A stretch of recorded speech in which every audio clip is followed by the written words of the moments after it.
ഞാനൊരു experience share ചെയ്യാം. ഞാനും എൻ്റെ ഫാമിലി കൂടി എൻ്റെ സുഹൃത്തിൻ്റെ വീട്ടിൽ ഒരു ദിവസം വിസിറ്റ് ചെയ്തു. അവിടുന്ന് ഭക്ഷണം കഴിച്ച് അങ്ങനെ സുഹൃത്തൊന്ന് പുറത്തേക്ക് പോയി. അദ്ദേഹം ഫോൺ എടുക്കാൻ മറന്നാണ് പോയത്. അദ്ദേഹത്തിൻ്റെ ഫോൺ റിങ് ചെയ്യുന്നു.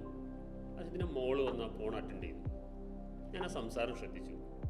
ആ ഫോൺ അറ്റൻഡ് ചെയ്ത രീതി, സംസാരിച്ചത്. കുറച്ച് കഴിഞ്ഞപ്പം സുഹൃത്ത് തിരിച്ചു വന്നപ്പോൾ മോള് വന്നുകൊണ്ട് ആ കോൾ ആരാണ് വിളിച്ചത്, എന്തിനു വിളിച്ചതെന്നുള്ള വിശദീകരിക്കുന്ന ഒരു സമയമുണ്ട്. അതും വളരെ രസകരമായി തോന്നി.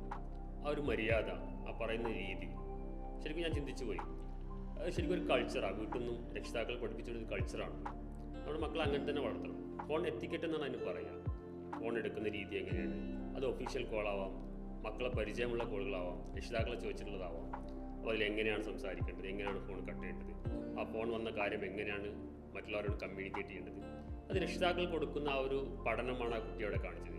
ശരിക്കും നമ്മുടെ മക്കൾക്കൊക്കെ നമ്മൾ അത്തരത്തിൽ ഒരു ടെലിഫോൺ വന്നാൽ എങ്ങനെയെന്ന് പറഞ്ഞു കൊടുക്കണം. നമുക്കൊക്കെ പലപ്പോഴും എക്സ്പീരിയൻസ് ഉണ്ടാവും. ആരെങ്കിലും കിട്ടാൻ വേണ്ടി വിളിച്ചാൽ ഫോൺ എടുക്കുന്നത് കുട്ടികളാവും, ആളെ കിട്ടില്ല, ആര് ഫോൺ എടുത്ത് ഒരു പിടുത്തം കിട്ടാത്ത അവസ്ഥ. ഒരിക്കലും അങ്ങനെ സംഭവിക്കരുത്. വ്യക്തമായ മര്യാദ പഠിപ്പിച്ചു കൊടുക്കണം, എങ്ങനെ ഫോൺ എടുക്കണം എന്നുള്ളത്. അതൊക്കെ പേഴ്സണാലിറ്റിയുടെ ഭാഗമാണ്. അതുകൊണ്ട് തന്നെ നമ്മുടെ മക്കൾക്കൊക്കെ നമ്മൾ ഒരു ഫോൺ എത്തിക്കട്ടെ, ടെലിഫോൺ മര്യാദകൾ സെപ്പറേറ്റ് പഠിപ്പിച്ചു കൊടുക്കുക തന്നെ വേണം. അത് പേഴ്സണാലിറ്റി ഡെവലപ്പ് ചെയ്യുന്നതിൽ പ്രധാന പങ്ക് വഹിക്കും.